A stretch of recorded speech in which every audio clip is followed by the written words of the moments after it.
Why does a person need to get the gun right now and go use it? Can you wait a week? Have you ever been upset at somebody and a week later you got over it? Maybe we give it a week before you can walk away with your gun. What's wrong with that? Maybe we make it 2 weeks.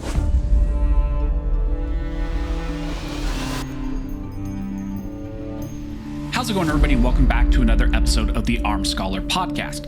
In this episode of the podcast, we will be responding once again to a video that Patrick Bet David did, and it was a video he did in response to the passing of the Bipartisan Safer Communities Act. This is an act that's currently in place. It was one of the first pieces of gun control legislation that was passed in a really long time through a bipartisan vote. And it's just something that's been in the news quite often because now it's being implemented. In fact, even Joe Rogan recently jumped in and was talking about how the Bipartisan Safer Communities Act is in fact impacting other things that was unanticipated. So let's take a look at this and let's see what he actually thinks. So the president just signed a Bipartisan Safer Community Act in reaction to the tragic events that took place in Uvalde. But the interesting thing is when you break down the act, we'll get into it, none of it would have prevented the shooter from doing what he did in Uvalde. So why are we thinking like we finally solved the solution? So I said, listen, team, let's come up with some data because people lie, numbers don't. Let's look at the data. Let's look at some stats. Will we find one stat that will say, here's what will tell us a big part of the story? Because some of the stuff they can do, maybe it would have prevented 1% of the mass shooting, maybe 3%, maybe 5%. But we're looking at what could have prevented 90% of the mass shooting. So here's what we're going to look at. Timeline of gun control in U.S., what the average American gun owner looks like, highest gun owning state, lowest gun owning state, number of guns purchased last year, gun ownership by firearm type, what solutions work and what solutions don't. So let's get right into it. Now, this is a fairly long video that I will actually link down below if you want to watch the entire video. It's about 20 minutes. But what he does first is he walks through some statistics that you guys have all heard about certain incidents like this, how they occur, what numbers they occur, the actual realities of some of the claimed gun violence statistics, what they really are. And then he talks through a timeline of claimed gun control and laws in the United States. Now, I would recommend that you guys go watch that. The timeline is actually very interesting because it seems like they leave out quite a bit as far as the Second Amendment context is concerned. They include some things that I find kind of curious. For example, some of the things that they leave out are the Supreme Court's decision in Heller, the Supreme Court's decision in Miller, Caetano, those very big landmark Second Amendment decisions by the Supreme Court were not included in the timeline at all, but they include some other types of cases from the Supreme Court and other lower courts, which I find interesting. But one of the things they also leave out is the 1994 ban on so-called assault weapons, that federal ban, and that it's sunset. They don't include that at all, which again is very interesting. And then for some of the things that they did include is they talked about the incident in Las Vegas and then President Trump's response in that. But specifically what they talked about is his response where he said that he wanted to put in place national red flag laws, which of course has not happened. Trump did call for that. But one of the more curious things, again, that they leave out is Trump's response to the Las Vegas incident and him pushing for the ATF to pass the new rule which banned bump stocks as actual so-called machine guns. And that's critical because the bump stock issue is really what then led to all the other ATF overreach issues that we are currently dealing with. So it's really interesting, like I mentioned, that some things were included in their timeline, some things were left out. It just kind of signals to me that maybe they just did a cursory review of some of these issues, which I understand. You're not going to be able to pull everything, but I felt like there were a lot of heavy hitters, especially the Supreme Court decisions, which were left out of their timeline. So again, I'm not going to go through their entire timeline. I would recommend you guys watch it. What we're going to respond to directly is his breakdown of the Bipartisan Safer Communities Act, the solutions that are being presented, and then potentially solutions that he thinks, as far as potentially gun control, that he thinks would be actually effective. Having said that, let's take a look at what's in this Bipartisan Safer Community Act. So here's what's in the bill. Number one, $750 million to help states implement and run crisis intervention programs. This money can be used to implement and manage red flag programs, which are aimed at keeping guns out of the hands of those who pose a threat to themselves or others. Number two, this legislation closes a years-old loophole in domestic violence law that barred individuals who had been convicted of domestic violence crimes against spouses or partners with whom they shared children or cohabitated with from having guns. All statutes didn't include intimate partners who may not live together, be married, or share children. The new bill would bar anyone who is convicted of a domestic violence crime against someone they have a continuing serious relationship of a romantic or intimate nature with from having a gun. So I want to stop at these first two. So the first one is what the Bipartisan Safer Communities Act did as far as expanding or incentivizing states to pass their own red flag laws. Through the Bipartisan Safer Communities Act, what the federal government did is they held out millions and millions of dollars, saying that if states implement, enforce, or potentially expand their red flag laws, the federal government will then give them more money. So it's this huge carrot that the federal government is holding out to states to not only implement their red flag laws more aggressively, but potentially also get other states to pass red flag laws. Then the second one you hear them mentioning is the closing of the so-called boyfriend loophole. And what they did through the Bipartisan Safer Communities Act is they expanded the definition of against essentially who can bring a restraining order against an intimate partner. They expanded the definition of what an intimate partner is, and they included pretty much anyone that you have a connection with or some sort of semi-serious relationship with. They could be considered an intimate partner and then bring those types of restraining orders against you. And this was claimed to close the so-called boyfriend loophole.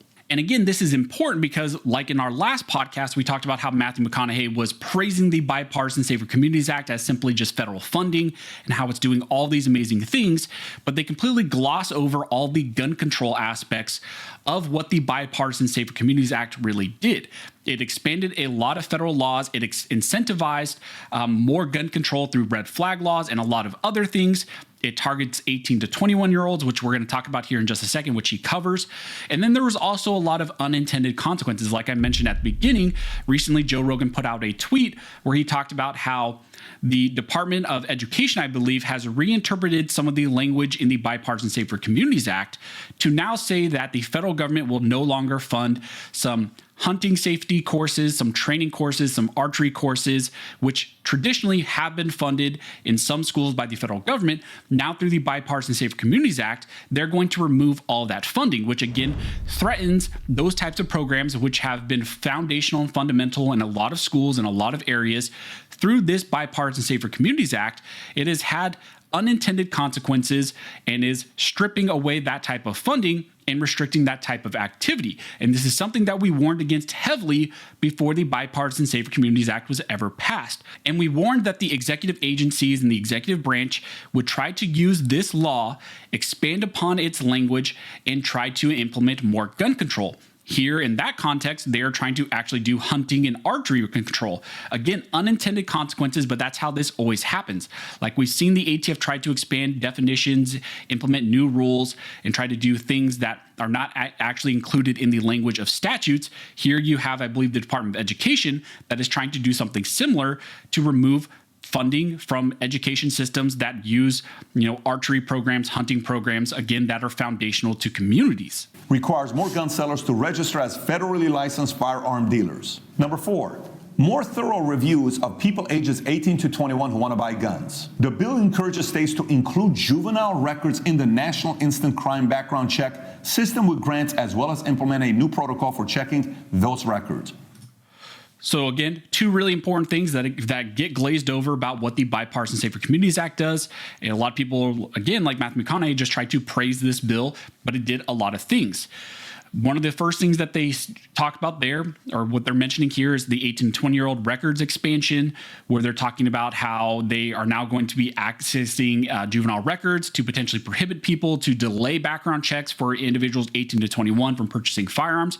And then the one right before that, they talk about further expanding the definition of what an FFL is, or who's in the business of dealing firearms. And this is something that's become a big concern for a lot of people. And right now, I believe the ATF is trying to expand upon that to where they're trying to include certain private party transactions as being in the business of dealing in firearms, to create a new rule trying to restrict private party transactions. And again, this is all being done through the Bipartisan Safer Communities Act.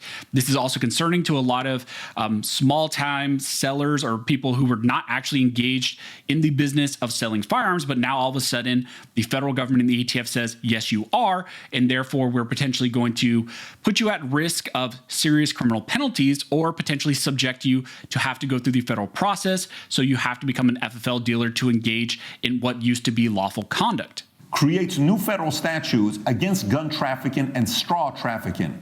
The legislation makes it easier to go after those who are buying guns for individuals who are not allowed to purchase weapons on their own.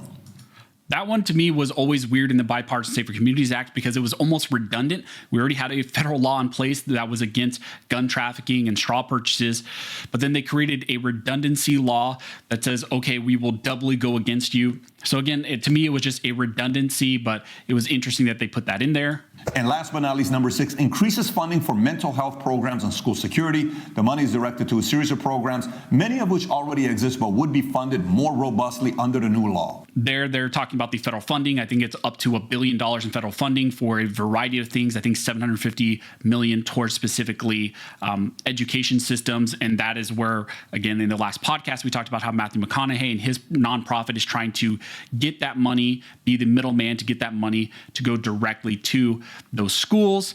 And we still don't know how this is necessarily going to be implemented, how it's going to work out. But my speculation is, and a lot of people's speculation is, a lot of the times that money just ends up in the hands of anti-gun organizations that are going to push a very specific agenda. And I would have no doubt that that's likely how that's going to play out as well. So which one of these 6 would have prevented Uvalde from happening? $750 million to implement or run intervention programs? No. Closing the so-called boyfriend? No. Requires more gun sellers? No. Number 5, more thorough reviews of those ages 18 to 21. Juvenile record? I don't think he had it. Number 5, creates new federal statutes against gun trafficking? Nope. Increases funding for mental health? How? Maybe not. So again, these are good. It's some progress, but would it have prevented? So this is where I always begin to diverge from Patrick Bet-David. We've done a podcast where he was talking on a podcast with Andrew Schultz, saying that he supports the Second Amendment. He believes in gun ownership, but then advocated for a bunch of gun control. This, again, is where I deviate from him because he's going through the list of all these things that the Bipartisan Safer Communities Act does, which is essentially a federal gun control law. It was a bill that was introduced to try to implement gun control. It was passed. It's in effect. And as he just mentioned right there in his own video, all this stuff that passed would have done absolutely nothing to stop the incident in Uvalde. Although he's saying here that these are good and they're potentially good, so in some way he's advocating for gun control, although he's also directly acknowledging that none of these things would have actually prevented anything that happened in this incident. And when you look at the broad spectrum of a lot of these incidents, none of these gun control laws that were passed here would do absolutely anything to stop any of those other incidents. Really what this does is it has direct impacts on the law-abiding people, has direct impacts on 18 to 21-year-olds from being able to purchase firearms. It has impacts on people who could potentially get a domestic violence restraining order against them. It has direct impacts on state-level red flag laws, where red flags laws will be implemented more against individuals and more federal funding will go towards red flag laws, again, restricting our right to keep and bear arms and other fundamental rights like due process. Then we're seeing the more aggressive FFL requirement through the Bipartisan Safer Communities Act, which has had a downstream effect of now the ATF potentially putting in place a new rule, a new federal rule, again, another rule that they're going to put in place, like the frames and receivers rule, like the pistol brace rule, like the bump stock rule, but now they're going to try to target private party transactions or private party sales through some of the language in the Bipartisan Safer Communities Act. So again, a lot of downstream effect of gun control that's going to have absolutely no impact on the incidents in question, but really just impact law-abiding gun owners like me and you. You can say you're for it, you're not for it, but let me give you an idea what markers we're really dealing with when it comes down to gun control. 1 is age, 2 is type of weapon, 3 is training, 4 is background checks, 5 is medical history, what kind of prescription you're taking, 6 is amount of ammunition you can walk away with, type of ammunition you can get, your upbringing and socioeconomic status, meaning were you raised with a father, parents together, married, all that stuff. Next one is police training, because Uvalde could have been prevented due to what the cops would have done. That was on them a little bit on what they did. And last but not least, length of time it takes to walk away and take ownership of your weapon. So let's go through these. 18 to 21. I think I'm good with 18. I'm good with 21. That's something that we can hash it out and debate. Next one, type of weapon. So I find that interesting because I don't know if this was a video that he did before the Andrew Schultz podcast that we've already reacted to, or if it happened before or after. But in the Andrew Schultz podcast, he seemed to be opposed to younger individuals being in possession of firearms. But here it seems like he's almost conceding that he agrees with 18 to 21-year-olds. So I'm a little bit confused about what his true position is. Semi-automatic weapon, you got, M16s, you got rifles, you got guns. If you were to actually break down what percentage of the shootings were done by semi-automatic weapons or rifles, the number one weapon that they use when they're doing any kind of shootings is a basic pistol that they use, okay? We got 3 more left. One of them is police training. Yeah, so I agree. I think if you really looked at the statistics, most of the statistics would actually show that a lot of these crimes are this so-called gun violence, that broad term that the anti-gunners and the left like to use. If you actually look at a lot of those statistics, the most prevalent type of firearm is handguns. It's not AR-15s. Now, I still take issue with he always calls AR-15s M16s. I don't know why he does that. He should know better, especially if he's trying to educate on this topic. These civilian rifles that he's referring to are AR-15s. They're not M16s, but he's mentioned that multiple times. He mentions it multiple times in this video and in other videos and other podcasts where he's talking about the Second Amendment in firearms. I don't know why he does that, but again, these are not M16s. These are simply a civilian semi-automatic AR-15s or semi-automatic AKs or some sort of equivalent to those. Those police who didn't go in to do their jobs and their captain was telling them not to go in, the captain should be fired. Or the people that didn't go in, there should be some kind of accountability to be in there. I'm not talking about prison time, but either this is not a job for you, because I remember when we're in the military, there was an exercise we did where we had to low crawl and we're going through and they're shooting. It's late at night and it's scary. Some guys couldn't handle it. They stood up. That's a perfect opportunity to tell these guys, military is not for you. Go home. Some people are cops, shouldn't be cops. Some people are teachers, shouldn't be teachers. There's many opportunities when you notice you're just not meant to be a teacher. You don't have the patience for kids. You need to go find a different job. You're not meant to be a cop. You can't handle this kind of pressure. Go to a different job. Now, next item. So I very much agree with him there. I think, again, what we saw in Uvalde was a failure of the police department. And I think that just strengthens when you talk about the Second Amendment context, why the Second Amendment is so important, because you're not supposed to rely on the government for your protection. Average response time, I think, is anywhere between 12 minutes or more. So you can't rely on the police to show up. And even what we saw there, when the police show up, oftentimes maybe they don't actually do what you anticipate that they're going to do. So the core of the Second Amendment, or one of the core aspects of the Second Amendment, is your right to self-defense, for you to be able to protect yourself and others from imminent danger, imminent great bodily injury or death. And so that's why the Second Amendment is so important. And then the other aspect of that, of course, is to fight against a tyrannical government, either foreign or domestic. But one of the primary aspects is your individual right to self-defense, your individual ability to defend yourself in situations like this, when even potentially police respond and they do absolutely nothing. So I agree with him here that there was a huge failure of the police department. And I think a lot of that just further bolstered, and a lot of people had the conversation of, well, maybe, yes, we should actually have a lot of these teachers armed and trained, because even if police show up, what if they don't do anything? How long before I take the gun with me? Now, think about this here. Tell me any reason why a person ought to be able to go to a store, buy a gun, who's never owned a gun before, and walk out 5, 10, 15, 20 minutes later. Give me any reason that we're going to need it, minus there's a war taking place and the government want us to be armed. Let's just say if that's the case, don't you think the government would announce and say, effective today, men can go get guns and all that? Let's just say that ugly situation takes place. Aside from that, why does a person need to get the gun right now and go use it? Can you wait a week? Have you ever been upset at somebody and a week later you got over it? Have you ever gotten to an ugly argument with an ex of yours and a day, 2 days, 3 weeks later, a week later you were over it? So if you can wait a week to get calm after deciding to do something bad, maybe we give it a week before you can walk away with your gun. What's wrong with that? Maybe we make it 2 weeks. So this is where and this is something that he advocated for on the Andrew Schultz podcast, and it seems like something that's very consistent as far as him advocating for some type of gun control. This is a waiting period. He's advocating for either a week-long waiting period or a 2-week-long waiting period. And he says, give me one reason or just one example of why someone would need to purchase a firearm and walk out with it the same day. And he says, outside of, we're at war and the government itself tells you that, yes, you need to go buy a gun to help defend the nation. I find that interesting that he's saying, the only reason why you would need a firearm in the same day is if the government said that you need to. Now, the flip-flop to that is, of course, you might need a gun for one of the core aspects of the Second Amendment, which is to fight against a tyrannical government, either foreign or domestic, domestic included. So you shouldn't have to, the only exception to his thought process shouldn't be that the government is telling you to be armed. But just more practically, I have tons of examples of why someone would need to purchase a firearm and walk out with it the same day.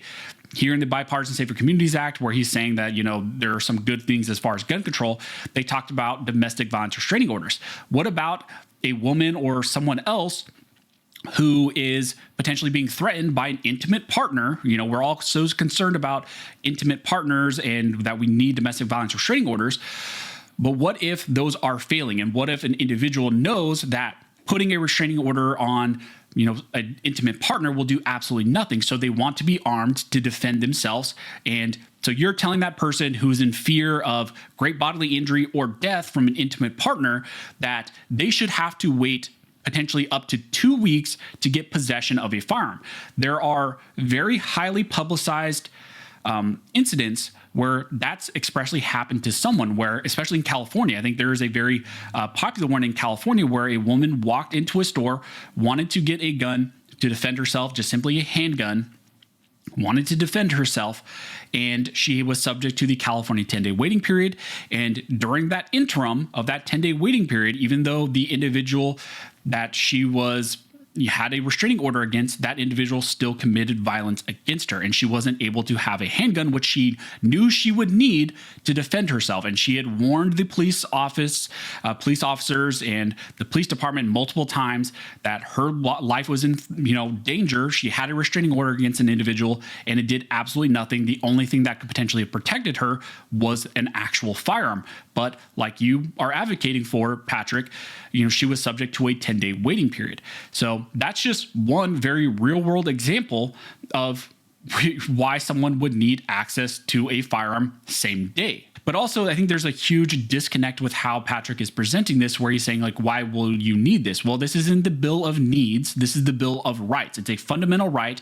And if you just even look historically, as required by the Supreme Court in the recent Supreme Court decision in Bruin, if you look at the historical context, there is no historical equivalent during the time of the ratification of the Second Amendment where there was some sort of government or state restriction that would put a waiting period on people being able to obtain a firearm. The last one here, here's what it is. Socioeconomic status, father figure in your life. The more stability, the better the economy is, the more money people make, the less situations to want to be desperate to do something bad. Keeping the family nucleus together is important. We keep not giving enough credence to this. This matters. When I'm at home and my kids are running around doing what they're doing, my mother-in-law can say whatever she wants to say. My nanny, my wife can say whatever they say. And then when I come in, things change very quickly. I want to stop it right here because I just had another thought. Based on the last podcast, I responded to Patrick on the Andrew Schultz, flagrant podcast when he was advocating for similar situations where he was advocating for a week-long waiting period. He talked about the first time he purchased a firearm was because someone broke in, I believe, his home or his business, and he felt threatened, so he went to go purchase a firearm, and he walked out with the same day. In his situation, it seemed like he was okay with that because his life, he felt, was in danger, and his family's life was in danger, and he was okay with walking out with it same day. But here he's saying that, maybe for potentially other people, that's not okay. Maybe he's not advocating for that. He wants some sort of waiting period.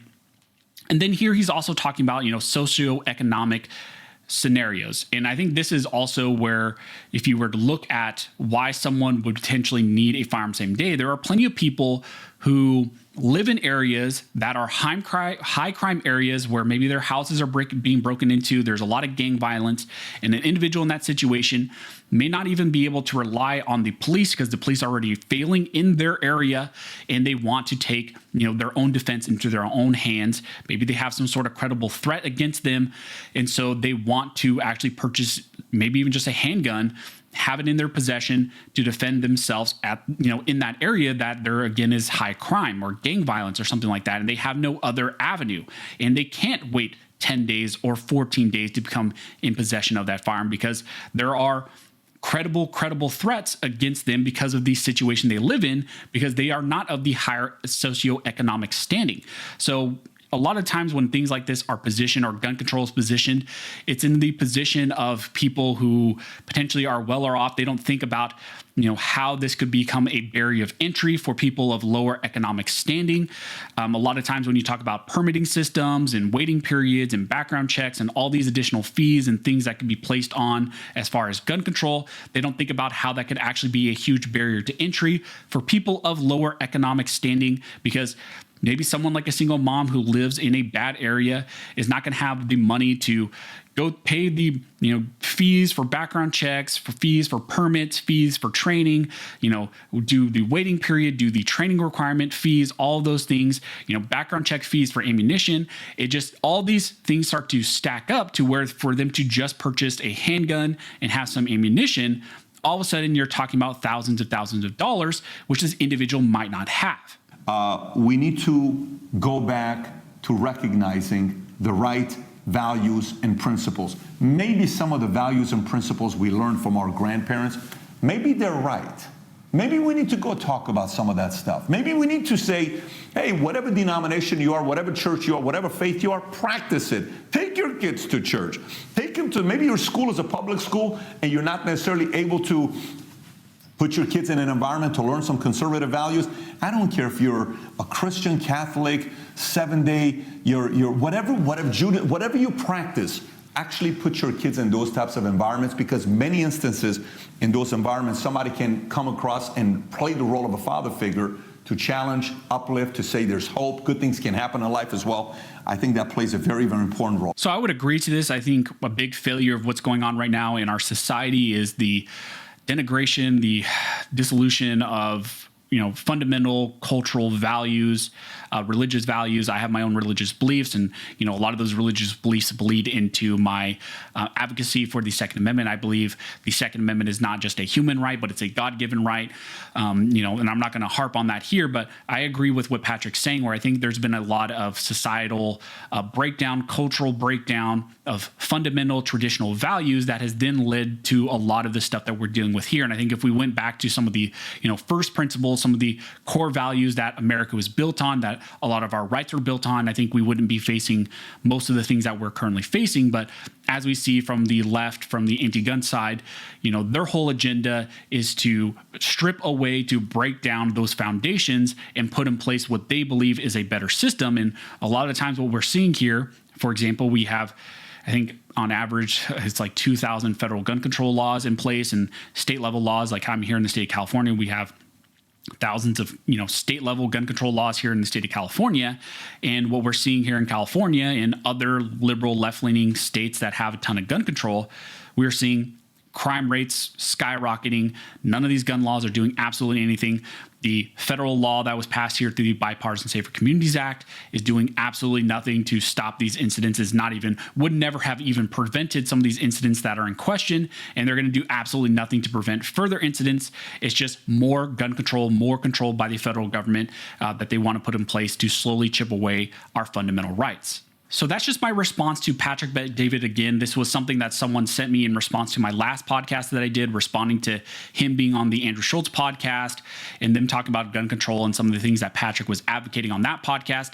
Someone sent this to me and said, hey, why don't you take a look at this? Because he did a whole video, in a way trying to advocate for the Second Amendment, to go push back against the Bipartisan Safer Communities Act and some of these incidents, and then some additional, thoughts that he had as far as potential solutions as far as implementing gun control, or things that he's potentially advocating for. One of the big ones seems to be some sort of waiting period. He's advocating for here in this video, and in the last video that we responded to, he was advocating for waiting periods in that one as well. He seems to have a big issue with someone being able to purchase a firearm same day and walk out with it. He's saying there's no reason why someone would need to do that. Like I demonstrated, there are plenty of reasons why someone would need to do that, and there are huge consequences to putting restrictions on that ability. Again, just my response to Patrick Bet-David in this video he did. Let me know your response down below. If you guys like this podcast, make sure you leave a like, comment, subscribe here to the channel. And also just wanted to mention that the podcast that I'm doing here on the channel is also available audio only. You can get it on Spotify, Apple Podcasts, Google, really anywhere that you listen to the audio. So thank you guys so much for all of your support. If you like this video and like support the channel, make sure you like, comment, subscribe. All those things help to fuel the algorithm, and it signals to the YouTube algorithm and the audio algorithms that you guys enjoy this type of content, enjoy these videos, that you want more of it, and so it pushes it to more people. But regardless, thank you guys so much for all of your support, and never forget, this nation was built by armed scholars, and this nation will be maintained by armed scholars.